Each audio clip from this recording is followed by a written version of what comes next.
네, 오늘은 실패 11번째 시간입니다. 나의 깨어짐이 빛나는 이유란 제목 가지고 말씀 전하도록 하겠습니다. 권투 경기를 좋아하시는 분 있습니까? 저도 잘은 모르는데, 만약에 이런 상상을 한번 해봅시다. 권투 장면이 있는데, 권투 경기를 하는 두 명의 선수가 있는데, 한 명은 엄청난 챔피언이다. 엄청난 힘을 가지고 있는 핵펀치 이런 걸 갖고 있는 그 상대를 1라운드에 그냥 KO 시킬 수 있는 정도의 강한 힘을 갖고 있는 선수가 있다면 경기를 보는 즐거움이 있겠죠. 쾌감이 있겠죠. 막 나가 떨어지는 쾌감이 있겠죠.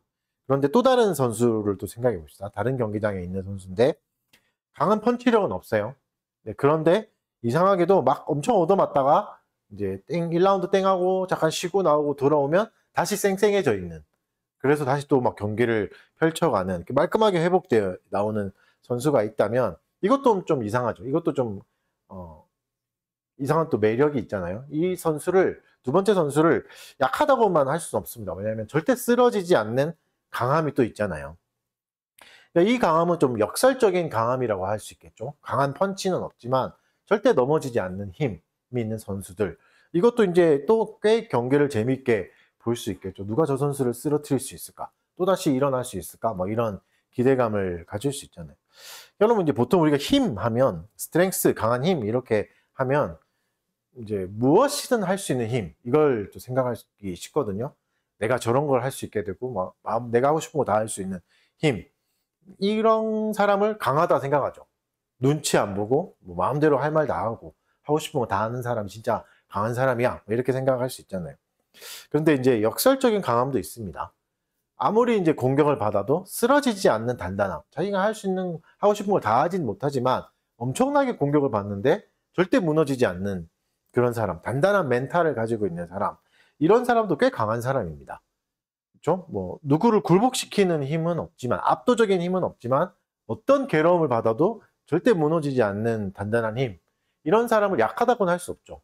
그렇죠? 이 사람도 계속 일어나니까. 그러니까 하나님이 허락하시는 힘이라는 게 때로는 이 후자와 비슷할 때가 많습니다. 뭔가를 한 방에 해결해 주시면 좋겠지만, 이런 강함이 아니라, 누구도 막 나를 무시할 수 없는 그런 강함이 아니라, 오히려 수많은 사람들이 나를 무시하는데 쓰러지지 않는 힘, 견딜 수 있는 힘을 주시는 경우가 좀 더 많죠. 이게 사실 우리를 좀 어렵게 하는 거죠. 우리는 첫 번째 힘을 갈망하잖아요. 펀치력을 가져서, 강한 해결력을 가져서, 강한 능력을 가져서 뭐든지 한 번에 해결해버리는, 사람들이 나를 무시하지 못하고 압도적인 힘, 나를 다 우러러 보게 하고 나를 경계하게 하는 힘, 이걸 갈망하지 않습니까? 근데 하나님이 주시는 힘은 오히려 두 번째 힘을 주시는 경우가 많습니다. 그러면 논리적으로 좀 생각해 보면, 하나님이 우리 선하신 분이고 선한 분이 우리에게 가장 좋은 것을 주신다면 후자의 힘이 사실 더 좋은 게 아닌가? 이걸 좀 생각해 봐야 되는 거죠. 그래서 오늘은 이걸 좀 논증해 보려고 합니다. 실패에도 일어나는 힘이 사실은 훨씬 더 귀하고 좋고 선한 것이다. 이걸 좀 살펴보려고 하겠습니다. 우리가 교회에서 그런 생각을 많이 하잖아요. 교회에서 보면 만약 누가 성공하면, 저 사람 신앙생활 진짜 열심히 했구나, 믿음이 좋구나, 하나님이 진짜 축복하시는구나, 이런 생각을 많이 하죠. 반대로 실패하면, 하나님마다 잘 안 되고 막히고 자꾸 불운이 겹치는 것 같고 이상한 일이 자꾸 생기면, 저 사람은 뭔가 믿음이 안 좋은 거 아닌가? 하나님과의 관계가 좀 문제가 있는 거 아닌가? 이런 오해를 하죠. 그런데 우리가 지금까지 이제 성경을 쭉 살펴본 바에 의하면 신실한 성도라 해도 실패할 수 있습니다. 다윗이 고난받았던 것은 그가 하나님 앞에 신실하지 않거나 마음의 중심이 하나님으로 떠나 있어서 그런 게 아니잖아요. 그런 것처럼 실패가 꼭 하나님의 사랑과 관심을 못 받았다, 이렇게 말할 수는 없는 거죠. 어떻죠? 인간의 실패는 오히려 하나님의 주권이 드러나는 무대가 될 수 있다. 이게 지금까지 우리가 살펴본 이야기잖아요. 탁월한 극작가, 셰익스피어 같은 그런 작가는 자신의 의도를 모든 극에서 다 드러낼 수 있습니다. 극은 크게 두 가지로 나눌 수 있잖아요. 희극과 비극, 웃긴 것과 슬픈 것, 이렇게 나눌 수 있는데 셰익스피어가 그걸 잘하죠. 희극을 써도 원하는 의도가 다 드러나요, 이야기 속에서. 비극을 써도 원하는 바가 잘 전달됩니다. 이게 탁월한 작가죠. 탁월한 작가는 어떤 방식으로 그걸 쓴다 해도 원하는 목적을 다 이룹니다. 자기가 하고 싶은 말을 싹 다 할 수 있는 거죠. 하나님도 마찬가지죠. 하나님이 우리를 통해서 성공이란 방식으로 이야기를 써내려 가실 수도 있고 실패란 방식으로 이야기를 써내려 가실 수도 있습니다. 무엇을 도구로 삼던 간에 하나님의 목적, 하나님의 영광은 반드시 드러나는 거죠. 뭐 삶의 형태가 다르다고 해서 하나님의 영광이 덜 드러나고 다르다고 해서 더 드러나는 게 아닙니다. 하나님이 의도하신 그대로 명확하게 다 드러납니다. 하나님의 영광이. 목적하신 대로. 그리고 이게 우리에게 훨씬 더 좋은 거죠. 그래서 오늘 본문을 통해서 우리의 실패와 약함 속에서 하나님의 영광이 어떻게 드러나는지 한번 살펴봤으면 좋겠습니다. 성경 속에는 분명 커다란 부도, 성공도 있죠. 뭐 성공을 부정하지는 않습니다, 성경이. 여러 가지 부를 누리는 모습도 나옵니다. 이건 또 어떤 의미인가 살펴보고, 그리고 그러면 성경이 지금까지 우리가 실패를 계속 살펴보면서 들 수 있는 의문 중에 하나가 실패를 너무 미화하는 게 아닌가, 이렇게 악한 상황을 자꾸 너무 그냥 좋게만 생각하는 거 아닌가에 대해서도 한번 생각해 보도록 하겠습니다. 오늘 본문을 통해서. 자, 먼저 약함 속에 있는 강함에 대해서 한번 살펴보겠습니다. 연약한 질그릇과 하나님의 능력을 볼 건데, 본문은 이렇게 말씀하십니다. 우리 7절 읽겠습니다. 고린도후서 4장 7절 읽겠습니다. 시작. 우리가 보배를 질그릇에 갖았으니 이미 심히 큰 능력 하나님께 있고 우리에게 있지 아니함을. 본문에서 이제 보배를 말하잖아요. 보배를 생각하면 뭐 흔히 여러분의 머릿속에 떠오르는 보석 이런 걸 떠올릴 수 있겠죠. 금덩어리, 값비싼 다이아몬드 뭐 이런 걸 떠올릴 수 있는데, 오늘 본문에 말하는 보배는 이제 하나, 보석 하나를 말하는 게 아닙니다. 이 보배는 오히려 보석들의 집합체나 보물들을 이제 보관하는 장소 이런 걸 말합니다. 보고라고 하죠. 보물들이 모여있는 창고 이런 걸 말하는 게 보배예요. 그러니까 작은 보석 하나가 아니라 엄청난 보물들을 다 모아놨다. 이 보배를 도와놨다. 이 보배를, 이 엄청난 보물들을 아주 연약한 토기 그릇, 진흙으로 만든 그릇에 담아놨다는 거죠. 이 당시로 이제 고대 근동의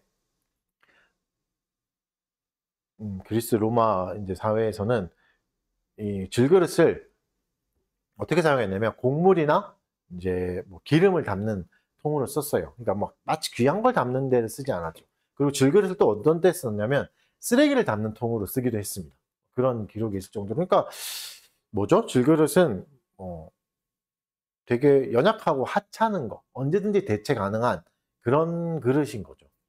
근데 이 그릇에 보배를 담는다는 것은, 오늘 본문이 말한 보배는 사실 물리적으로도 불가능합니다. 수많은 보물을 이 작은 그릇 하나에 어떻게 다 담겠어요? 물리적으로도 불가능한 얘기죠. 엄청나게 보물을 작은 그릇 하나에 담을 수는 없잖아요. 아무튼 이런 엄청난 보물을 대체 가능하고 하찮고 어디서나 구할 수 있는 그냥 작은 그릇을 사용하시는 거죠. 그러니까 상식적으로도 그렇죠. 귀한 보물을 하찮은 그릇에 담을 수는 없습니다. 근데 왜 그랬을까? 왜 하찮은 그릇을 쓰실까? 이런 물리적으로도 불가능한 일에 이 그릇을 쓰실까? 생각해 보면 이유를 말씀해 주시죠. 심히 큰 능력이 하나님께 있고 하찮은 토기에 있는 것이 아님을 알게 하기 위해서다. 이렇게 말씀하십니다. 뭐 예를 들어서 이제 전구를 볼 때, 이런 전구들을 볼 때, 전구가 만약에 다이아몬드 이런 재질로 돼 있다면 그냥 있어도 엄청나게 빛나잖아요. 엄청나게 반짝거리고, 그렇죠? 근데 만약에 그냥 생유리, 아무것도 없는 그냥 유리로 돼 있다면 어떻죠? 전구가 빛나는 것은 필시 전구의 힘이 아니다. 전기라는 힘이 있구나. 외부에서 주입되는 힘이 있구나. 이렇게 생각할 수 있겠죠? 그러니까 전구만 봐도 어떤 재질을 사용하느냐에 따라서 원래 그 힘, 원래 주입되는 그 힘을 더 잘 드러내는 거죠. 그러니까 질그릇을 사용함으로 무슨 말이죠? 원래 보물의 그 힘, 보배의 능력들, 보배의 영광스러움이 오히려 더 잘 드러난다. 이 얘기를 하시는 겁니다. 그래서 하나님이 때로는 우리가 보기에는 아무것도 아니고 하찮아 보이는 우리 삶에 있는 약함, 실패, 연약함, 모자람 이런 걸 통해서 하나님의 영광을 드러내시는 겁니다. 마치 투명한 전구를 사용하시는 것처럼 그런 방법이죠. 그러면 다음으로 넘어가서 영광이 뭔가를 좀 생각해 보겠습니다. 이 영광, 이렇게 하나님이 드러내는 영광이 뭔가? 여기서 이제 작은 오해가 생기기도 합니다. 능력이 심히 큰 것이 하나님께 있다. 우리에게 있지 않다. 이 구절을 이렇게 해석하기도 하죠. 나는 약하지만 하나님이 강하셔서 나를 이기게 하는구나. 하나님 나에게 엄청난 힘을 주시는구나. 이렇게 생각할 수 있겠죠. 물론 이제 틀린 생각은 아닙니다. 이제 이렇게만 해석하면 하나님의 영광을 조금 오해할 수 있습니다. 영광을 그저 이제 강한 힘이나 권력으로만 자꾸 생각할 수 있는 거죠. 앞서 말했던 강한 펀치력으로만 자꾸 해석할 수 있습니다. 네, 오늘 질그릇에 하나님이 담아 놓으신 보배, 하나님의 영광은, 하나님의 큰 능력은 그런 종류의 것이 아닙니다. 그러니까 큰 능력이라는 거잖아요. 큰 능력이라는 것은 단순히 크고 강하다, 이 정도의 의미를 넘어서는 겁니다.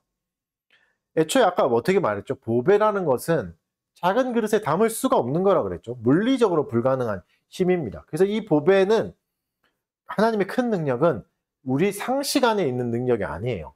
우리가 생각하는 상식이 아니죠. 그러니까 큰 능력은 뭐죠? 우리가 생각할 수 있는 가장 큰 파워, 가장 큰 권위, 가장 큰 권능, 이런 게 아니라 초월적인 겁니다. 우리를 초월하는 거, 우리 안에는 절대 없는 거, 내 스스로는 절대 만들어낼 수 없는 그런 능력인 거죠. 전구 자체로 전기를 만들 수 없는 것처럼 초월적인 능력인 거죠. 그래서 초월적인 보물이기에 사실은 담을 그릇이 없습니다. 어떤 그릇을 가져와도 이 그릇을 담을 수는 없는 거죠. 그저 하나님이 가장 약한 그릇을 사용하시는 것 뿐입니다. 초월적인 능력은. 그럼 큰 능력이 뭔가? 나를 성공시켜주고, 내가 어디든지 가고 싶으면 가게 해주고, 먹고 싶은 거 다 먹게 해주고, 할 수 있는 거 다 할 수 있는 거. 한 방이면 모든 적을, 나를 깔봤던 사람들 다 물리칠 수 있는 그런 힘이겠는가? 겠냐? 그랬으면 좋겠지만 그것도 아닙니다. 밥 먹을 시간이 됐네요. 그래서 이제 이 보배라는 표현은, 이 보배잖아요. this잖아요. this. 이 보배가 있잖아요. 앞에 내용을 받는다는 말이거든요. 그래서 앞절에서 사실 보배를 설명해요. 6절에서 이미 설명합니다. 6절을 한번 같이 볼까요? 읽으실 수 있는 분 한번 읽어보시겠습니다. 고린도후서 4장 6절 읽겠습니다. 시작. 빛이 빛이라 말씀하셨던 하나님께서 예수 그리스도의 얼굴에 있는 하나님의 영광을 아는 빛을 우리 마음에 비추셨다. 그러니까 이 보배가 뭐라고 말하는 거죠? 좀 긴데, 하나님께서 예수 그리스도의 얼굴에 있는 하나님의 영광을 아는 빛을 우리 마음에 비추셨다. 이것이 보배다. 이렇게 말씀하시는 겁니다. 그러니까 보배는 엄청난 능력, 그러니까 뭐든지 다 할 수 있는 능력, 이런 게 아니라 예수 그리스도의 얼굴에 있고 하나님의 영광을 아는 빛이고, 그게 우리 마음에 비친다. 이게 보배다. 이렇게 말씀하시는 거죠. 그러니까 빛이잖아요. 빛은 어떻습니까? 빛은 우리가 스스로 발할 수 있는 게 아닙니다. 외부에서 오는 거죠. 철저히 외부로부터 오는 겁니다. 이걸 라틴어로 유스티티아 엑스트라 노스 이렇게 말하는데, 몰라 됩니다. 갑자기 생각나서 그냥 하는 말. 철저히 외부에서 오는 의로움, 이런 뜻인데, 그게 뭐죠? 예수 그리스도 얼굴에 있는 하나님의 영광을 아는 빛인 거죠. 이 빛은 뭐와 연결되어 있습니다? 하나님을 아는 지식과 연결되어 있습니다. 그리고 이것을 보배다, 이렇게 말하는 거죠. 각종 보물이 모여 있는 거다. 엄청난 보물덩어리를 모아놓은 보물 창고는 바로 하나님을 아는, 하나님의 영광을 아는 빛이다, 이렇게 말씀하시는 겁니다. 그러니까 이게 뭐죠? 이건 모든 것을 다 이길 수 있는 승리의 비결은 아닙니다. 하나님을 아는 빛이 뭐죠? 하나님을 알아가는 지식의 성장이고, 하나님을 알아간다는 건 하나님의 성품을 닮아가고, 내 성품도 그렇게 자꾸 채워져 가는 인격적인 체험과 경험들을 말하는 겁니다. 베드로후서 1장 4절에서 이렇게 말씀하시거든요. 이로써 보배롭고, 그 보배롭고 지극히 큰 약속을 우리에게 주사, 이 약속으로 말미암아 너희가 정욕 때문에 세상에서 썩어질 것을 피하여 신성한 성품에 참여하는 자가 되게 하려 하셨느니라. 이 보배로운 것이 뭐냐면, 약속이 뭐냐면, 정욕이 아니라, 세상에서 사라질 것이 아니라, 사라질 것이 아니니까 뭐죠? 영원한 것이죠. 그게 뭐라? 하나님의 신성한 성품, 그것에 참여하는 것, 그것을 닮아가는 걸 말하죠. 하나님이 우리에게 진짜 원하시는 건 이겁니다. 보배를 주셔서 진짜 원하시는 것은 하나님의 성품에 참여하는 자, 그 성품을 닮아가는 자인 거죠. 그래서 지난주에도 말씀드렸듯이 성령의 9가지 열매는 성품과 관련되어 있습니다. 관계 안에서 맺혀지는 마음과 관련되어 있는 거죠. 또 이것은 뭐라는 거죠? 이 성품을, 하나님의 성품을 닮아간다는 것은 우리가 가지고 있는 그 어떤 것보다도 가치 있고 놀랍고 위대한 겁니다. 왜냐하면 사라지지 않는 거니까. 나머지는 다 사라집니다. 우리가 가지고 있는 능력, 심지어 외모, 성격, 이것도 다 사라지고 자꾸 바뀌어요. 그러나 절대 바뀌지 않는 것은 뭐라는 거죠? 하나님의 성품이다. 이게 놀라운 보물이다 말씀하시는 거죠. 그러니까 쉽게 사라지지 않는 이 성품이 불완전한 우리를 점점 온전하게 만들어가는 겁니다. 이 성품을 함으로써. 그래서 여러분, 우리가 하나님의 영광을 오해하지 말아야 됩니다. 하나님의 영광은 물질적인 부와 완전히 화려한 성공, 이것만을 말하진 않습니다. 물론 여러분, 구약에서 보면 하나님이 영광을 표현하시기 위해서 물질적인 부를 주십니다. 성공을 주시죠. 경제적인 성공도 말씀해 주시죠. 아브라함의 부 기억나시죠? 솔로몬의 영광, 이런 것처럼 엄청난 영광과 부를 통해서 하나님의 영광을 보여주시기도 합니다. 그러나 이것은 뭐라고 볼 수 있죠? 그림자인 거죠. 실체의 그림자. 실체의 그림자. 그래서 여러분, 우리가 그림자를 통해서 실체를 다 알 수는 없잖아요. 실체를 알려면 실체를 봐야 되잖아요. 그런 것처럼 하나님이 당신의 영광을 보여주시기 위해서 부를 사용하시고 성공을 사용하시기도 합니다. 하지만 오히려 더 세밀하고 더 자세하고 더 진짜 영광은 뭘 통해서 드러나는 거죠? 인간의 연약함, 질그릇을 통해서 더 선명하게 드러나는 겁니다. 그래서 구약의 물질적 축복은 그리스도 안에 있는 신령한 복, 하나님을 아는 영광의 빛을, 이것을 가리키는 그림자 역할을 하는 거죠. 이게 있다, 이게 올 거야, 이게 더 좋은 거다 하는 그림자 역할을 하는 거지, 그게 실제는 아닌 거죠. 더한 실제는 오히려 연약함 속에서 드러나는 겁니다. 실체가 왔으니까 그림자를 통해서 실체를 더듬어가는 일은 이제는 그만해도 되죠. 실체 그 자체를 바로 쫓아갈 수 있게 됐잖아요. 그리스도를 바라볼 수 있고 연약함 가운데 살아갈 수 있게 된 거잖아요. 그러니까 그걸 쫓아가야 되죠. 그래서 영광이라는 건 우리가 생각하는 것과 구약에서 생각하는 것보다 더 확장됩니다. 더 커지는 거죠. 그래서 요한복음 12장 23절 24절에서 예수님이 이렇게 말씀하세요. 예수께서 대답하여 이르시되 인자가 영광을 얻을 때가 왔도다. 내가 진실로 진실로 너에게 이르노니 한 알의 밀이 땅에 떨어져 죽지 아니하면 한 알 그대로 있고 죽으면 많은 열매를 맺느니라. 뭐라 말씀하시죠? 예수님이 인자가 이제 영광을 얻을 때가 왔다. 우리의 잘못된 오해로 영광을 생각하면 영광을 얻을 때가 왔다는 건 뭔 말이죠? 예수님이 대박을 칠 때가 왔다. 예수님이 투자하셨던 그 모든 게 엄청난 수익률로 돌아왔다. 이런 뜻인가요? 그렇지 않겠죠? 아니면 예수님의 제자 그룹들이 너무 많아져서 이제 초대형 교회를 세울 때가 왔다. 이제 끝났다. 이런 뜻인가요? 네, 전부 아니죠. 예수님이 영광을 얻으실 때가 왔다는 건 무슨 말이죠? 십자가에서 이제 죽으실 때가 왔다. 이거거든요. 근데 예수님이 이걸 영광으로 부르시는 겁니다. 십자가는 우리가 생각하는 인간의 관점에서 가장 수치스러운 거고 가장 완벽한 실패예요. 완벽한 저주 같은 실패. 누구도 가고 싶지 않은 그게 실패인데, 십자가인데 예수님이 영광이라고 부르십니다. 이게 영광이야. 이렇게 말씀하시는 거죠. 그러니까 여러분, 무슨 말이죠? 완전한 실패가 저주스러운 인생이 하나님의 영광이 될 수 있습니다. 그런 삶을 통해서 영광이 드러날 수 있다는 거죠. 내가 뭔가 못한다 해도. 물론 그렇다고 해서 여러분, 우리가 성공을 죄악시하자 이런 것도 아닙니다. 성공할 수 있습니다. 성공도 훌륭한 방편이 됩니다. 여전히 하나님의 영광을 드러낼 수 있죠. 다만 우리가 경계할 건 뭐죠? 성공을 신앙의 척도로 삼는 것. 내 인생이 잘됨을 자꾸 신앙의 척도로 삼는 것은 잘못된 태도입니다. 꼭 잘 돼야지만 하나님의 영광이 잘 드러나는가? 그렇지 않다는 거죠. 여러분, 반대로 세상의 성공은 우리를 교만하게 만들 수 있습니다. 내가 이렇게 잘났구나. 이것도 못 가진 너희들은 미천한 존재, 미련한 존재. 이렇게 볼 수 있습니다. 교만하게 만들 수 있죠. 우리의 자아를 흔들어 놓을 수 있습니다. 또 실패는 우리를 비통하게도 만들 수 있습니다. 나는 아무것도 아니구나. 나는 아무것도 할 수 없구나. 나는 저주로운 인생이구나. 나는 복이 없다. 이렇게 할 수 있죠. 이것도 우리의 자아를 불안정하게 흔들어 댈 수 있습니다. 그러니까 둘 다 우리에게 안 좋은 영향을 끼칠 수 있는 거죠. 그러나 그걸 통해서 하나님의 영광이 오롯이 드러나면 그 영광을 통해서 우리의 내면을 근본적으로 튼튼하고 아름답게 빚어갈 수 있다는 겁니다. 이게 무슨 말이죠? 외부적인 이제 어떤 그냥 환경들, 내가 이제 겪는 성공이나 실패, 이것과도 초월적인, 이것과 아무 상관없어지는 존재의 변화를 주신다는 말입니다. 하나님의 영광은 우리의 존재를 변화시켜 주시는 거죠. 그래서 성공도 즐길 수 있고 실패도 즐길 수 있게 되는, 누릴 수 있게 되는, 바르게 사용할 수 있게 되는 게 하나님의 영광이죠. 하나님이 주고 싶으신 것은 이겁니다. 우리에게 진짜 주고 싶은 건 이런 거죠. 그래서 인간의 주된 목적이 뭐라고요? 하나님의 영광을 추구하는 거고 그분을 영원히 즐거워하는 겁니다.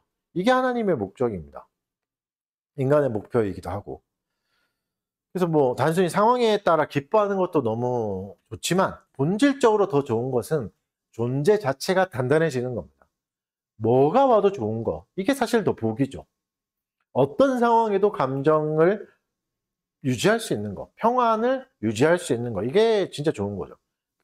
감옥에 갇혔던 바울이 감옥에 갇혔지만 하나님을 찬양할 수 있게 된 것은 마냥 기쁨이 넘친다, 조증이다 뭐 이런 게 아니라 상황과 감정에 내 존재가 흔들리지 않는다는 증거죠. 여러분, 하나님 주고 싶으신 것은 이런 겁니다. 그래서 그러면 어떻게 될까요? 모든 상황을 다 바르게 사용할 수 있게 되는 겁니다. 성공이 왔다 하나님께 감사하고 실패가 왔다 하나님을 더 의지하고 은혜를 구하는 겸손한 태도를 가질 수 있는 거죠. 그러면 이 모든 상황이 훌륭한 도구가 됩니다.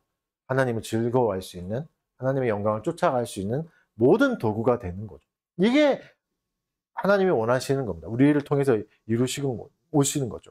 그래서 하나님의 영광은 이런 겁니다. 일시적인 성공이 아닙니다. 일시적인 실패도 아니고 영원한 겁니다. 우리의 존재를 단단하게 만들어가는 것. 누구도 빼앗을 수 없고 흔들리지 않는 것이죠. 그래서 외부적 조건에 따라 이리저리 변하는 것도 아닙니다. 우리 안에 내재돼서 어떤 상황도 받아들일 수 있게 해주고 또 그 상황에서 마땅히 해야 될 일을 바르게 할 수 있는 것. 우리가 괴로운 게 뭐죠? 이 상황에서 반드시 해야 될 일이 있는데 내 감정이 나를 너무 짓누르는 거죠. 너무 기뻐서 못하게 되고 너무 슬퍼서 못하게 되고 너무 괴로워서 못하게 되고 뭐 이런 거죠. 근데 하나님이 원하시는 거는 그게 아니에요. 감정에 압도되는 게 아니라 영광에 압도되는 것을 원하시는 거고 그렇게 우리를 빚어가고 계신 겁니다. 그래서 여러분, 그 가치는, 영광이라는 가치는 이 땅의 어떤 것하고도 비교할 수 없습니다. 큰 영광은 그래서 이 땅에 존재하지 않는 초월적인 겁니다. 이게 하나님의 영광입니다. 그러면 여러분, 여기서 이렇게 질문할 수 있습니다. 그러면 우리가 하나님의 영광을 드러내기 위한 도구에 불과한가? 하나님의 영광을 잘 드러내기 위해서 우리는 더 실패하고 더 불행하게 살아야 되는가? 이런 질문을 할 수 있죠. 충분히 할 수 있는 질문이죠. 그러면 반증해 봅시다. 그럼 우리가 더 고통을 받아야 하나님의 영광이 더 잘 드러나는가? 절대 그렇지 않죠. 왜냐하면 하나님이 우리에게 요구하시는 건 뭐죠? 불행이 아니라 거룩을 요구하십니다. 거룩할 걸 요구하십니다. 모든 상황에서. 이 거룩을 위해서 우리를 인도해 가시는 거죠. 요구하시는 거라면. 그래서 거룩을 위해서 하나님이 우리에게 성공도 주시기도 하고 적정한 삶을 주시기도 하고 실패를 맛보게도 하십니다. 이 과정이 어떠하든지 간에 우리를 거룩으로 나가게 하시는 거죠.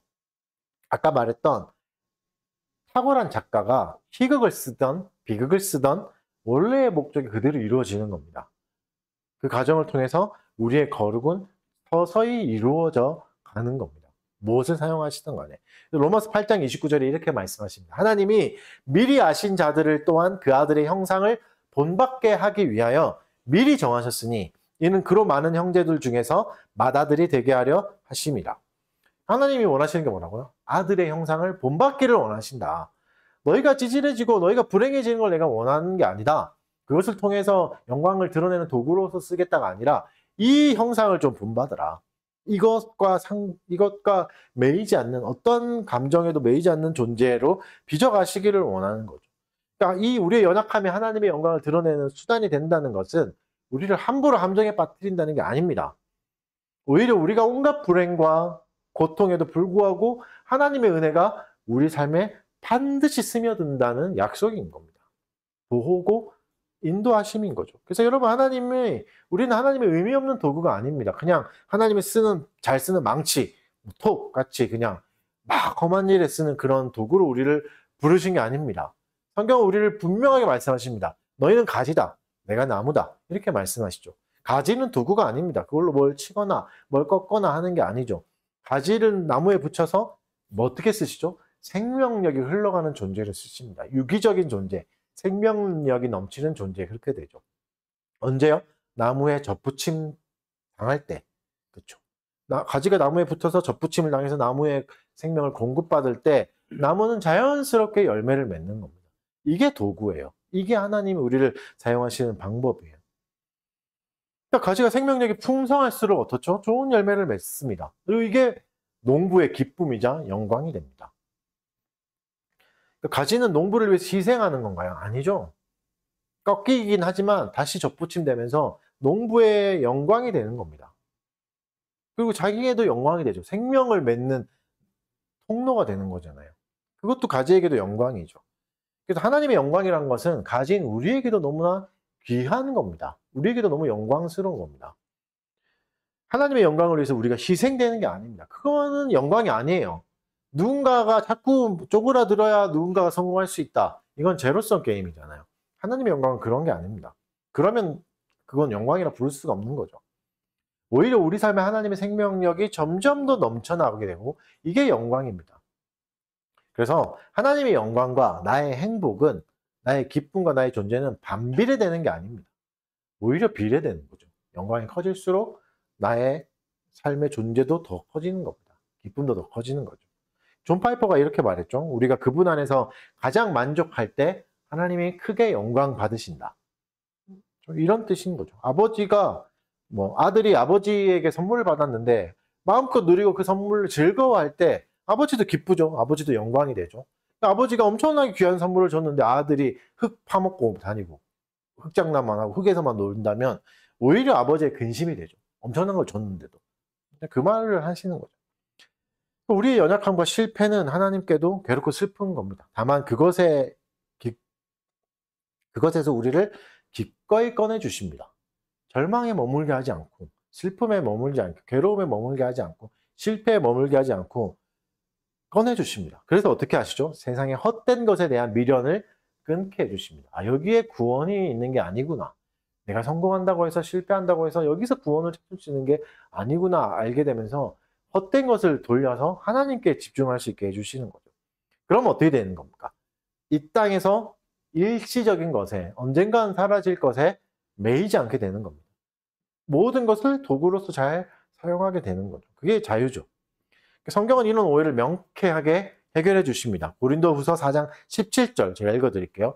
우리가 잠시 받는 환난에 경한 것이 지극히 크고 영원한 영광에 중한 것을 우리에게 이루게 함이니, 무슨 말이죠? 현재의 고난이 반드시 있겠지만 이게 우리 인생의 전부가 되진 않는다. 우리 이야기에, 우리의 서사의 전부가 되지 않는다. 이 고난과 실패가 내 인생을 전부를 차지하는 것 같아 보이겠지만 지금은 머지않아 이 고난과 실패의 괴로움은 아주 작은 이야기가 될 거다. 영광이 들어와서. 하나님의 영광이 내 인생을 차지하면서 이 이야기는 옛날에 한번 그랬던 적이 있었지. 예전에 그런 적이 있었지라는 추억거리가 될 거다. 이렇게 말씀하시는 거죠. 요한계시록 2장 21장 4절도 이렇게 약속하십니다. 모든 눈물을 그 눈에서 닦아주시니 다시는 사망이 없고 애통하는 것이나 곡하는 것이나 아픈 것이 다시 있지 아니하리니 처음 것들이 다 지나갔습니다. 그건 처음 것들이다. 다 사라질 거다. 슬픔은 다 지나갈 거다. 괴로움은 다 지나갈 거다. 아픔의 상처는 다 지나갈 거다. 이것만 남을 거다. 영광만. 왜죠? 영광만이 영원한 거니까. 영원한 것만 남을 겁니다. 우리에게는. 그래서 성경은 하나님의 영광에 대한 약속으로 가득 차 있는 겁니다. 그래서 하나님의 영광을 위해서 고통을 참으라는 말이 아닙니다. 이 고통과 연약함을 저주하거나 의미 없이 흘려보내지 말라는 말입니다. 실패를 통해서 참된 하나님을 발견하고 그분 한 분만으로 만족하는 참된 행복으로 나아가라는 겁니다. 여러분, 우리는 하나님의 영광을 위해서 불행해지기 위해서 부름받은 존재가 아닙니다. 하나님의 영광을 맛보고 누리는 기쁨을 위해서 지음받은 존재입니다. 이것을 말씀하시는 거죠. 그렇다면 이 보배는, 하나님을 아는 영광의 빛은 우리의 고난 속에서 구체적으로 어떻게 역사하실까? 이게 이제 바로 다음에 이어지는 8절과 9절의 내용입니다. 하나님이 우리에게 주신 영광은 우리의 불행과 실패에도 불구하고 바르게 작동하면서 우리를 지켜주십니다. 이 보배를 가지고 있는 질그릇인 우리에게 어떤 일이 생기죠? 4가지 공격이 들어와요. 4가지 방어가 생깁니다. 어떤 공격을 받는가? 첫 번째, 사방으로 우겨쌈을 당하고, 두 번째, 답답한 일을 당합니다. 세 번째, 박해를 받고, 네 번째, 거꾸로 트림을 당한다. 거꾸로 트림은 이제 레슬링 같이 이제 이렇게 완전히 들어서 팍 내다 꽂아버리는 거. 그런 거 있죠. 바닥에 꽂히는 그런 거죠. 이게 질그릇의 운명이죠. 질그릇은 원래 이렇게 씁니다. 거칠게 다뤄지면서 온갖 상처를 다 받는 거죠. 발로 차기도 하고, 왜냐면 하찮은 것이니까. 그래서 여러분, 이 보배가 우리에게 담긴다고 해서 우리가 더 귀한 존재가 되고 더 귀하게 대접받고 이런 게 아니라고 말씀하시는 거죠. 더 어려워지기도 합니다. 근데 이게 목적이 아니죠. 이것에서도 이제 우리를 보호해 주시는 겁니다. 그러니까 보배가 없다면 이런 고난이 안 받는가? 아니요. 원래 그렇게 받는 존재예요. 질그릇은. 원래 그렇게 취급을 받는 존재인데 오히려 보배가 있음으로 인해서 네 가지 공격에 대한 네 가지 방어가 생깁니다. 사면의 압박을 받아도 갇히지 않습니다. 사방이 막힌 것 같지만 다시 뚫리는 거죠. 그 막막한 상황이 오겠지만 절망하지 않습니다. 사람들에게 버림을 받겠지만 하나님은 버리지 않습니다. 보배를 담아 놓으시죠. 수많은 공격에 의해서 꼬꾸러짐을 당하지만 다시 하나님이 뒤집어 주십니다. 일어서게 되는 겁니다. 오히려 보배에게는 질그릇에게는 이 보배가 담김이 영광이 되는 겁니다. 기쁨이 되고 감사가 되는 겁니다. 여기서 분명히 할 것은 이런 인내가 내게서 스스로 자꾸 내 안에서 자연적으로 발생되는 게 아니라는 겁니다. 큰 능력은 어디서 온다고요? 나에게서 있지 않고 질그릇에서 있지 않고 하나님에게서만 온다. 여러분, 내가 좀 더 버틸 힘이 생기는 게 아니라 하나님이 우리를 버티게 하시는 겁니다. 이게 다른 겁니다. 아까 처음에 시작했을 때 말했던 선수들, 펀치를 맞아도 쓰러지지 않는 선수는 자력으로 회복하는 게 아닙니다. 한 라운드를 쉬고 나오면 다시 회복된다고 했죠. 그게 무슨 말이죠? 그 안에 있는 힘이 아니라 그에게 세컨드가 있는 거죠. 권투의 세컨드라는 건 코치하고 의료진들, 이런 전략을 짜는 사람을 세컨드라고 하잖아요. 앉아서 쉴 때 엄청난 세컨드들이 와서 그 선수를 다시 처음으로 회복시키는 거죠. 이 엄청난 힘. 이건 선수의 힘이 아닌 겁니다. 세컨드의 힘인 거죠. 이 선수의 외부의 힘인 거죠. 그러니까 우리의 능력은 우리 내부가 아니라 외부로부터 오는 겁니다. 하나님께 가까워질수록 고난이 심할 수 있습니다. 펀치를 더 맞을 수도 있습니다. 그래서 기독교는 분명히 말합니다. 신에게 가까워질수록 당신의 인생이 더 나아질 겁니다. 이렇게 말하지 않습니다. 수많은 복이 당신을 기다리고 있으니까 믿기만 하십시오. 그렇게 말하지도 않습니다. 뭐라 말하는 거죠? 이 길에 반드시 고난이 있습니다. 실패가 있을 거고 어려움이 있습니다. 그리고 이 길이 먼저 가신 분도 있습니다. 예수님이 이 길을 먼저 걸어가셨습니다. 이렇게 말씀하십니다. 마가복음 8장 34절 예수님도 말씀하십니다. 무리와 제자들을 불러 이르시되 누구든지 나를 따라오려거든 자기를 부인하고 자기 십자가를 지고 나를 따를 것이니라. 예수님도 이렇게 말씀하십니다. 너 나 따르면 대박 날 거다. 성공할 거다. 하는 것마다 족족 막 마이다스의 손처럼 성공할 거다. 이렇게 말씀하시지 않죠. 자기 부인해야 된다. 이렇게 말씀하십니다. 자기 부인이 뭔가 11절 12절에서 계속 이어서 나옵니다. 우리 고린도후서 4장 11절 12절 읽어볼까요? 시작.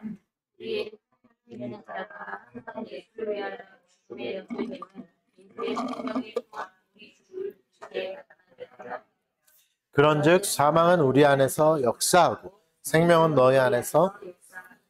자기 부인을 해야 된다. 이건 뭐죠? 예수의 죽음을 넘겨진다. 이게 자기 부인이고 자기 죽음이다. 죽음에 넘겨지는 게 자기 부인이고 이걸 통해서 뭐가 된다고요?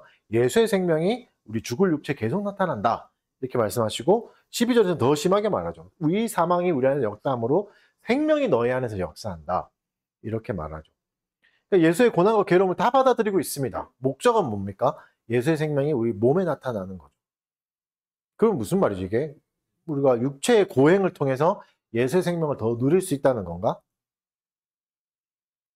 예배를 앉아서 드리는 것보다 일어서서 막 드리면 더 힘드니까 더 생명이 넘친다. 뭐 이렇게 말할 수 있습니까? 더 방방 뛰면서 예배하면 칼로리를 한 2000칼로리 소비하는 예배가 되면 예수의 생명이 더 넘친다. 이런 뜻인가? 그런 뜻이 아닙니다. 물론 12절에서 더 대담하게 말씀하시죠. 사망이 우리 안의 역사에서 바울과 그 동역자들에게 역사에서 고린도 교회, 이 편지를 받는 고린도 교회의 성도들은 생명이 넘칠 거다. 사도의 죽음과 고린도 교회의 생명이, 성도의 생명이 등가 교환된다. 이런 의미처럼 막 들리거든요. 한 사람의 희생이 다른 사람의 축복이 되는 원리를 말해주긴 합니다. 이게 마치 부모님의 사랑과 희생인 것 같습니다. 아이가 어릴 때는 부모는 잠을 줄여가면서 아이를 돌보죠. 쪽잠밖에 못 잡니다. 1시간, 2시간 이렇게 자다가 아이 또 깨서 울면 젖 줘야 되고 뭐 밥 줘야 되고 그렇게 해야 되잖아요. 아이를 돌봐야 되죠. 자기의 편안함을 포기하면서 가족의 평안을 만들어가는 겁니다. 이게 부모의 사랑과 희생이죠. 이렇게 작은 죽음이 가족의 생명이 되는 원리잖아요. 이렇게 우리의 죽음이 이웃의 생명을 낳고 우리의 실패가 그리스도의 영광을 드러내는 통로가 될 수 있는 겁니다. 그러면 자기 죽음인가 자기 부인은 이런 건가? 자기 학대나 과로로 이어지는 생활을 말하는 건가? 그렇지는 않습니다. 밤새 일하고 몸을 혹사시키는 것을 영적인 헌신이다. 이렇게 생각하는 건 잘못된 겁니다. 잘못된 생각이에요. 바울이 어떻게 하죠? 자기 몸을 일부러 죽여가면서 선교하고 혹사시키고 있는 겁니까? 내가 좀 더 금식을 해야 될거야. 지금 내 몸이 너무 건강한 것 같으니까 금식하고 더 빡세게 해야지. 이렇게 해서 하는 게 아니죠. 스스로 막 채찍을 때리고 그랬습니까? 아니면 스스로 굶어가면서 복음을 전했나요? 안 그랬어요. 스스로 한 게 아니에요. 그런 상황에 처한 거죠. 그래서 실제로 바울이 죽음에 넘기는 건 뭐죠? 자신의 육체가 아니라 자신의 야망과 자신의 계획이었습니다. 내가 이렇게 할 거다. 이렇게 성공을 이룰 거라는 그 야망과 계획. 나의 펀치력, 강한 펀치력을 구하던 그 마음을 죽음으로 넘기는 거죠. 예자라고 말하는 그것을 죽음으로 넘기는 겁니다. 이걸 죽음으로 넘기는 거다. 내 인생을 내가 원하는 대로, 내 뜻대로, 내 속도대로 이끌어 보겠다는 헛된 욕심. 내가 꼭 성공해서 사람들에게 복수할 거다. 나를 무시했던 사람들에게 다 갚아줄 거다 하는 생각을 죽음으로 넘기는 겁니다. 육체를 죽음으로 넘기는 게 아니라, 육체를 괴롭히는 게 아니라. 여러분, 우리가 진짜 자기 부인하고 진짜 죽음으로 넘겨야 될 것은 이런 삶의 태도입니다. 내가 해보겠다. 내가 이루어서 내가 이거 복수하고 내가 아무도 나를 무시 못한 사람이 될 거야. 이런 생각들. 7절에서 분명히 말씀하십니다. 시작부터. 본문을 시작할 때부터. 보배를 질그릇에 두신 이유는 큰 능력이 우리에게 있지 않고 하나님께 있음을 알게 하기 위함이다. 이걸 말씀하시는 겁니다. 이걸 잊지 마십시오. 나의 죽음은 내가 해야 된다.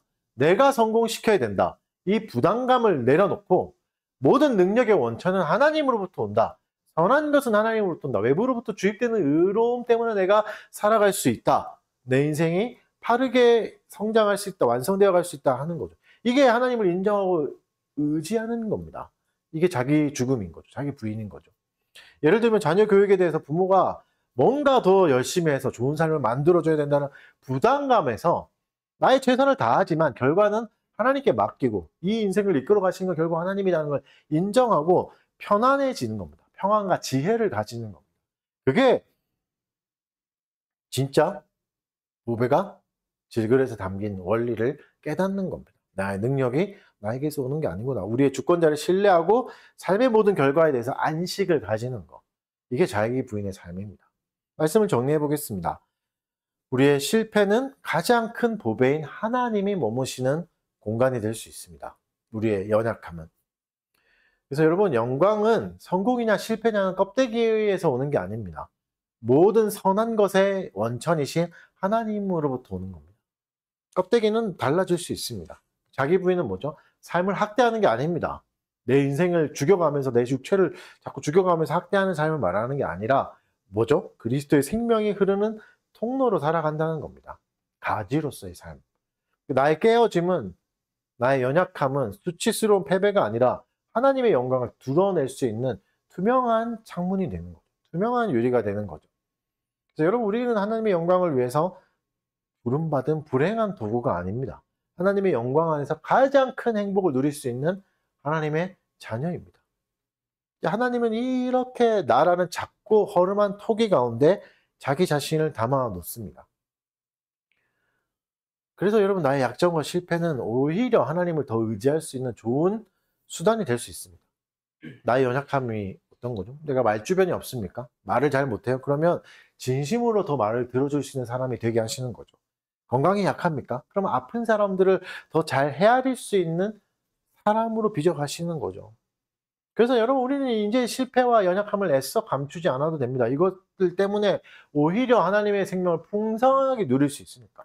내가 받았던 아픔과 상처 때문에 많은 사람들을 위로할 수 있고 이해할 수 있는 존재가 될 거니까. 하나님의 영광과 사랑을 더 많이 나눠줄 수 있는 사람이 될 거니까.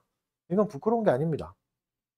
물론 여러분, 이게 고통의 현실을 외면하거나 무시하자는 말이 아닙니다. 오히려 더 현실을 직시하여서 그 깊은 위로의 원천으로 나가자는 말입니다. 고통 때문에 멈춰있지 말자는 말입니다. 하나님은 우리의 고통을 멀리서만 바라보지 않고 어떻게 하시죠? 우리의 고통 속으로 들어오십니다. 질그릇 안으로 들어오신잖아요. 그래서 예수 그리스도를 통해서 인간은 가장 깊은 고통을 겪으시고 버림받음의 자리에 이미 동참하셨습니다.